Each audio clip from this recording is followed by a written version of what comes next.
during the end of February, for the last 5 days, I went on a school trip to a residential activity center. And you know when something lasts 5 days long, you're gonna have some funny stories to tell. So I got some funny stories to tell. Let's get on with it. This is kind of like a continuation of my Storytime series. I guess this is Storytime Part 4 for the people who wanted it. Yep. Alright, let's get on with it. Story 1. Okay, so it was Thursday. It was our last full day at the activity center, and I was reasonably tired. So basically, for some context, we were put in a handicap room because there were no other rooms left for us to sleep in. So we just got the handicap room, which meant that we had handicap alarms around our room just in case. And then, basically, we were sleeping and my bunk was right next to the alarm. So it was like 5 a.m. I woke up with the alarm under me, like under my body, and when I saw that, I was immediately like, oh Jesus, oh God, oh. And while I was coming to this realization, I was just hearing just beep, beep, beep, beep, going over and over in my ears. I was like, no, what is happening? What is happening? The funniest part was that me and my dorm mates were just sleeping through it mostly. Pretty sure it was going on for like 30 minutes. Me and my dorm mates were just sleeping through it, while everyone else in every single other dorm was awake, including the teachers. And I don't think they were very happy about that. In the end, when the teachers found out what happened, they weren't mad per se. What I took from it is like they were just like, you know the saying, I'm not mad, just disappointed. That was them. That was just them. Yeah, so yep, I accidentally pulled an alarm in the activity center and woke everyone up. And also I had to move beds. And the worst part was the bed I moved to was the dirtiest bed. And that was just the worst part of it. That's the thing that I regret most, moving to the dirty bed. I was forced to do it. It was not a good time. So, moral of the story, kids, don't pull alarms accidentally, or else you'll have to be banished to the bed of the dirties. And that's the worst punishment of them all. Okay? Worst punishment. Getting banished. Story 2. Okay, so this story is actually the aftermath of the me pulling the alarm story. So, I pulled the alarm at like 5 a.m. on accident, and then when we were getting ready at like 8 a.m., my friend had diarrhea. I'm just gonna say it out loud. I'm not gonna beat around the bush. My friend had diarrhea in the toilet. It wasn't like one of those diarrheas that took really long. It was just like a quick one. It was just not. It was. It might sound like I'm exaggerating, but I'm not. I swear to God, man. It stinked in there. Okay, it stinked in there. And the most surprising part, it only took like 10 minutes. 10 minutes, man. 10 minutes. So, the teachers came into our dorm to try look and check about all the alarm stuff to see what would happen if another alarm happened again. And it was insane. We realized that there was another alarm in the toilets. So, the teacher went into the toilet. So, quick context, all the water used in like the toilets and the sinks, they're rainwater that's collected. we didn't have enough rainwater to flush the diarrhea. We didn't have enough. So we kind of just like left it. We kind of just left it there. We're not proud of it, okay? We're not proud of it. I swear to God, man, this was the most funny moment of the entire trip. So, one of my friends told them that there was another alarm in the toilets, and then we had the sudden realization that the dump was still in there and smelling as as ever. And the second we realized that, we dashed to the toilets. They're like, no, like, you know how in TV shows they're like, no, in slow motion. That was us, okay? That was us. But it was too late. They entered the toilet and smelled the dump. I swear, this is the most unhinged story I've told yet. I swear to God. This was their breaking point, man. I swear, the faces they had when they smelled the dump. I swear to God, like, it wasn't imaginable, man. The amount of disgust on their face was immeasurable. And we still bring it up today, actually. We still bring it up like 2 months later. It's just that funny, okay? It might not be as funny to you guys as it was to us, but it was funny as hell, man. Funny as hell. So, moral of the story, kids, whenever you take a dump, flush it, or else someone might smell it, and they might have trauma for the rest of their lives. So you don't want to induce trauma to people, okay? Never induce trauma. That's the moral. Story 3. Alright, you guys aren't ready for this story. Okay, so in this story, me and my doormates were kind of just like messing around. But then we realized, the three of them realized that we had to go, so they left. But me and my other two doormates, we thought we had enough time. And oh, how wrong we were. Okay, so after about 5 minutes of messing around in our dorm, I realized that we needed to go. So I quickly grabbed my stuff and dashed for the door. But when I was like one step away from leaving the door, I sensed that the teacher was on the other side of the door.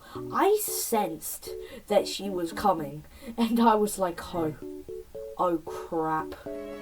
So she slammed open the door, and like a jump scare, man. Like that literally scared me. And she asked us, she shouted at us, going, "What are you doing?" And we kind of just like couldn't explain it, because then we kind of explained it like we were just like messing around, and she was like, "No, this is unacceptable," and that's an acceptable answer to what we just said, because this was entirely on us. This was not, I couldn't blame it on anyone else. This was just entirely on us.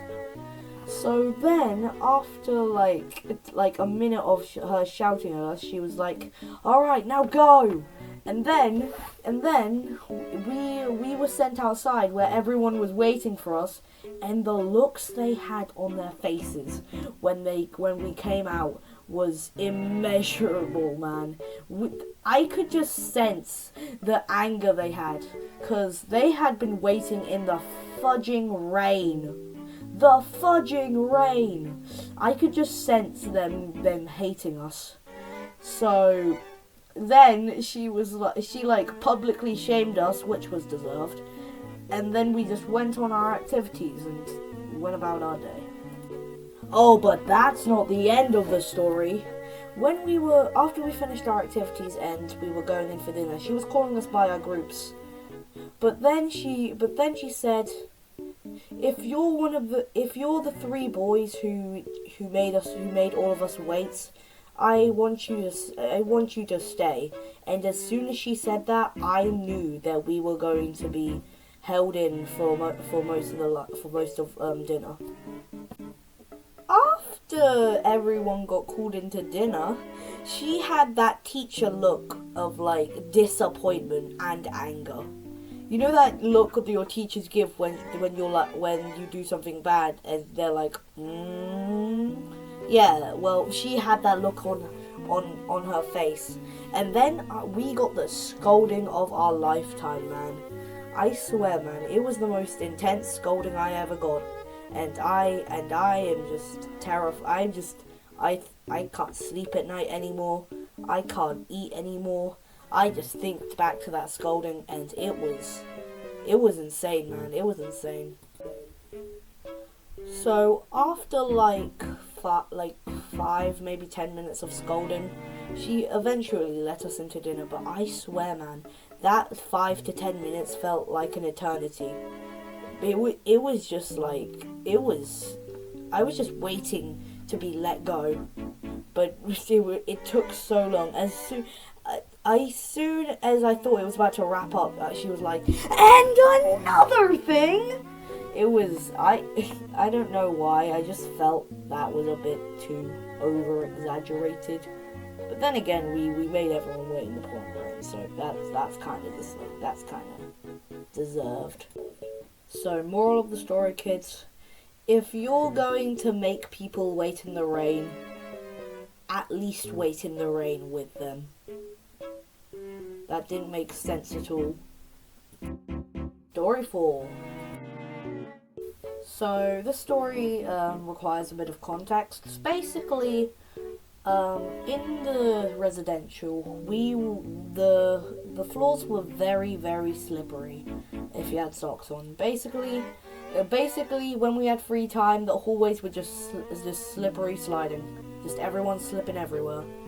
And after everyone did it, and we were all back in our dorms, I was like, hey, I might try that. And oh, how bad of an idea that was. So I was like, okay, I'll do this, guys. And then I started Tokyo drifting. And I swear, that was the most exhilarating moment in my life. That was the peak of my lifetime. And it all went downhill from there, because one of my other dorm mates started Tokyo drifting. And we collided. We collided, man. We slammed into each other. And we also slammed into the bed as well somehow. I don't know. We were both sliding towards the bed, and then we hit each other and the bed somehow. I literally landed flat on my back, and he landed flat on his stomach. And the bang it had, man. It was loud, man. That was loud. So after we got up, I felt like I had a concussion and was about to die. And he felt roughly the same, and then we died, and then no one ever saw us again because our bodies Thanos themselves. So, moral of the story, children: if you're Tokyo drifting, then don't Tokyo drift, because it hurts when you fall and you feel like you're about to die, and then you do die. Story 5. So in this story, it was Tuesday. We were doing fine in the residential, and we were just eating dinner like we did last night. But then one of the teachers came and went, "I need you 4 boys to come with me." And as soon as we heard that, we were like, what did we do? What did we do? So they brought us into the hallway, and they were like, two of your dormmates had told us you've had very loud and annoying behavior, and we looked at each other like oh, I see. So basically, the last 2 days in the dorm have been fun, but 2 of the dormmates were kind of being annoyed and sad, and kind of just being annoyed. And when they told us to stop, we were like, it's not that annoying. And then we kept on going, and I guess they'd reached their breaking point, and then they kind of just told on us. So after we were sent back into the lunch hall, we had the most civilized discussion about what we need to do to change our behavior so they don't tell on us again. Cause that was the first time we got in trouble in that year. So we were kind of like, oh God, what do we do? We're gonna change our behavior. And that's when we made a declaration of our dorm. I'm holding it right now. I hope you guys can hear me shaking it. Yeah, that's it. It's just like we made rules in our dorm, and then that made the experience a lot less fun, but still relatively fun. And the two dormmates liked that, and we went on our merry way. So, moral of the story, kids. If you know someone only moderately well, you're allowed to be annoying, but not too annoying, or else you might get snitched on. Like they're buttholes. If you're a snitch, then you're a butthole. It kind of depends what you snitch on. Like, if you snitch on someone taking a pencil, then you're just a snitch. But then, I don't know, the line between snitch and just telling on someone because it's the right thing to do really becomes blurry near the middle. It's like, I don't know. Okay, I don't know. Okay, maybe just like, if you tell on them for small things, then that's a snitch. But if you don't, then that's just like, okay, I don't know. Okay, maybe. Okay, I don't know at this point. I don't know what a snitch is anymore. I don't even know words anymore.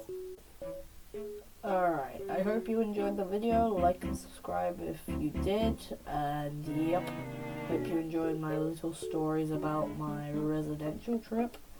And I hope to see you again. Bye bye.